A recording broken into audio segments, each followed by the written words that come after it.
Hello my crafty friends, I'm Leslie and thank you so much for checking out my video at Crafty Cards with Leslie. Today's card actually isn't a card for a change. I thought I would do something a little bit different today. As many of you do at Christmas, get together with friends and family. We always like to do a few little family things before Christmas, and one of them is decorating gingerbread houses and cookies. So I thought this was going to be perfect for that. So I'm going to use these as little place cards really, and put a person's name on there. There's usually about 9 or 10 of us that get together and do these cookies and gingerbread houses. And so I thought this was perfect. Now I got this idea out of the September-December catalogue, the little mini catalogue. And this is the Stampin' Die. Well, actually, it's a punch. It's this set here. It's on page 46. And this I thought was really nice. And I popped it in my shopping cart to order it. And I thought, I think I've got something very similar from close to my heart. So I had a little rummage through my stash and found this Stampin' Die set. It's a little bit bigger than the one that they have in the Stampin' Up catalogue, but I thought it was going to be perfect for it. So let me take you through all the little stages. I've come up with a little template as well. So if you want to do a screenshot here, it's a good idea. And I'll take you through all the steps and show you what I did. But to fill these with chocolates or little goodies, I thought this was perfect. And so I only stamped the house on one side, left the other side blank. But you could do it on both sides too if you wanted. But yeah, I thought these were really kind of sweet, especially if they're filled with chocolates. So let's move these over here. Actually, I'll bring this one so you can actually see what we're supposed to be doing, the end result. So this is the set that we're working with today, but as I said, if you have this set, great. If not, check out the one from Stampin' Up, because that obviously would work. The measurements would be slightly different. The way you want to measure, the way I measured, I sort of tried a few different ways, but I came up with this one. I think it's fairly straightforward. You want to measure the distance between the eaves of the house there and then the bottom of the house. And that's where you'll start how you'll build it into a little freestanding house rather than a card. So let me take you through actually I'll show you how we folded this one first. I have one already here, all stamped and all ready to go. So we'll assemble this one. But first of all, actually, let's just go through the embossing. Just in case, most of you, I'm sure, will know how to emboss. And I've already started this one. This stamp, it's an older one, and I have to do a few little stamps with the Versamark, so it works really well with the stamping platform. So the Versamark, just press down, and it's really tacky. You can feel it sticking to your stamp. So you just close it up. And with the stamping platform, you stamp it in the same place each time. So, and it stays tacky quite a long time. As you can see, I've already done this one, but I thought I'll just go through the steps and just show you, just in case you haven't. Now, what I used in some of these, very, very old Stampin' Up embossing powder, which is iridescent ice. And that's the one that I did with this one. And I don't know how clearly it can come out on camera, but it is very iridescent. It actually reminds me of Christmas lights all over a house. So that's what I used on that. But the other ones, I use this pearlescent one. And it's almost like a cross between a silver and a pewter. But it's a really nice soft embossing, I think, on this one. So anyway, after you've used your Versamark, your little sticky ink pad, all you have to do is just put some embossing powder on, and let me get something this will do. I usually use a big piece of paper, but you get the idea. I can finish this off later. but as you can see, the ink is so sticky, the embossing powder actually sticks to the ink, and it just leaves a little coat. Now you couldn't leave it like that, because if you did, it would just rub off. So you have to heat it. So that's what heat embossing is all about. You just heat it up and it sort of melts. As we'll just finish this one now. Started it. Okay, so once you've got it to this stage, actually let me put this back in here before I finish it with this everywhere, which I usually do. Okay, so once you've finished adding the embossing powder, and I usually just sort of flick it and anything loose will fall off. Pop that there and I'll close that up and see to it later. So going back to this, after you've got to this stage, so the Versamark, the Stampin' Versamark, and then the embossing powder, then you would take your heat gun, and it looks like a hairdryer, but it's much hotter than a hairdryer, so a hairdryer would not work. So once it's heated up, this is what you finish up with. So it, as you can see, that's got sort of a shine to it, where the embossing powder is melted, then it turns into this, and it's just such a nice texture. And this is actually the color that I'm using on this one is Mossy Meadow. The other one, this one was Cherry Cobbler, and Starry Night is this one. And this one, the brown one, is just out of my stash. I'm not sure where that scrap came from, but anyway.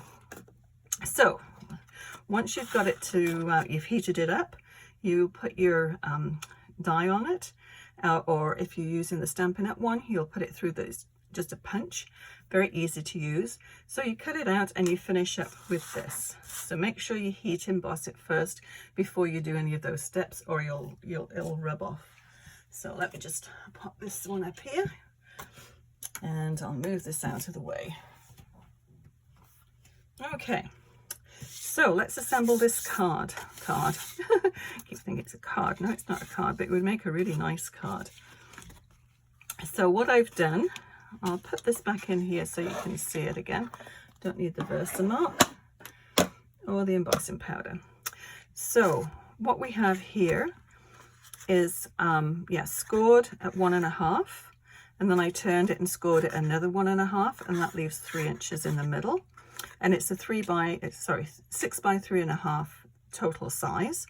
And then you want to go in this way. So 1 inch, and then I turned it 1 inch, and then that leaves you 1.5 inches in the middle.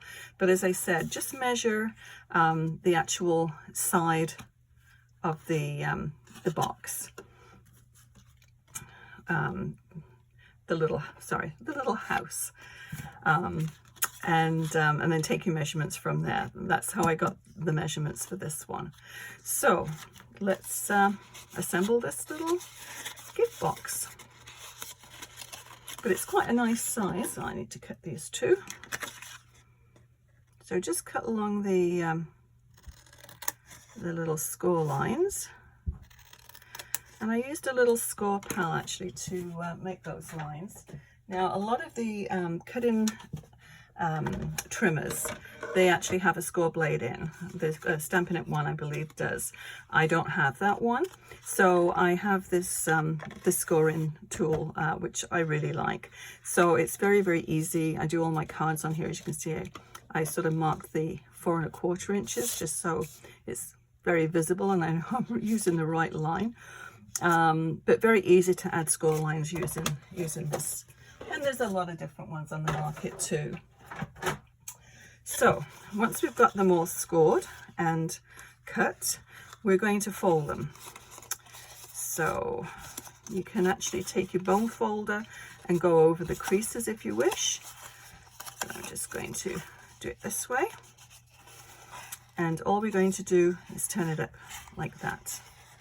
So I'm just going to take a tape runner, and let's go, make sure I've got the right, going the right way around here. Yep. Okay, so I'm going to put the longer flap over the top of the short ones. So we'll need to go down the sides. I'll do them all at the same time. And so it's going to go like that. So then we want to turn this over and we're going to go down like this. And I find it's easier just to do it all at the same time. And you can do it individually if you want. And then we're going to just fold that up until you get a nice sharp point there. Same on this side. So all four corners the same.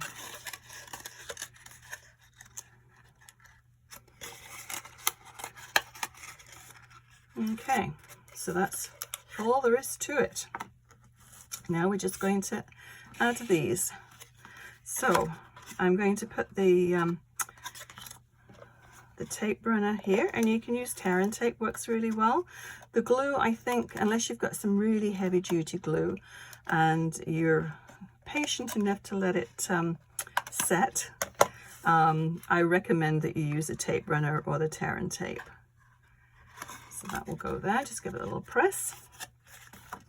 And as I said, you can decorate the back of the box as well if you wish, but I'm just going to do the one. Put it over that little join line.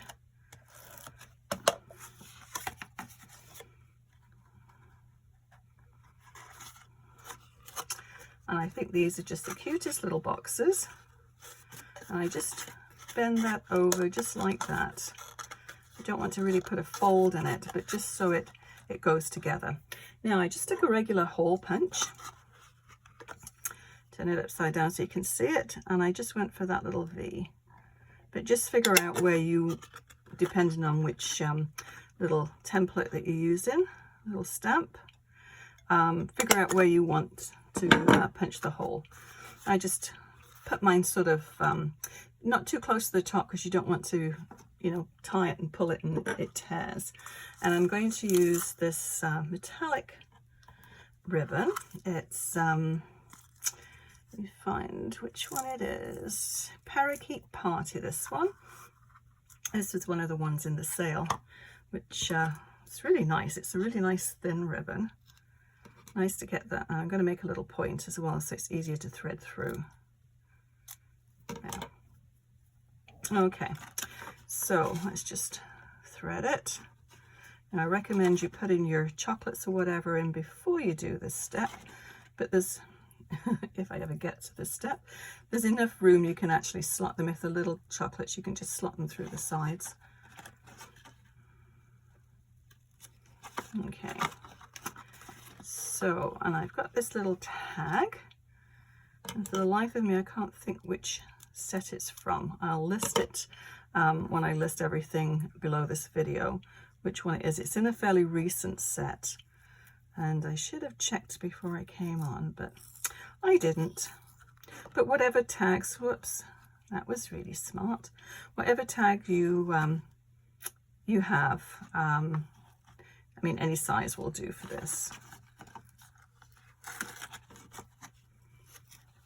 Okay, let's see if this one's going to work. Okay, so just a simple bow.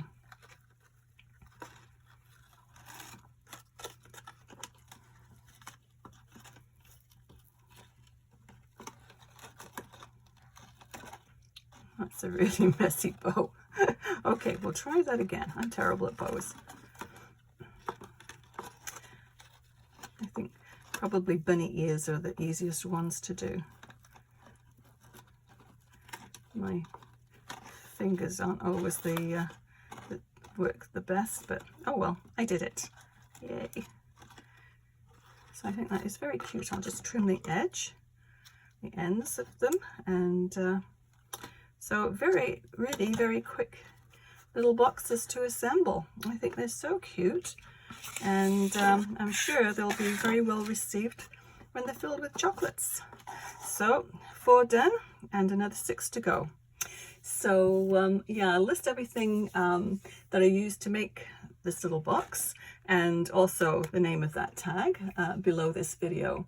If you enjoyed this video, please give it a thumbs up and consider subscribing. Also click on that bell icon and you'll be notified when I post new videos. Thank you so much for watching. We'll see you again soon.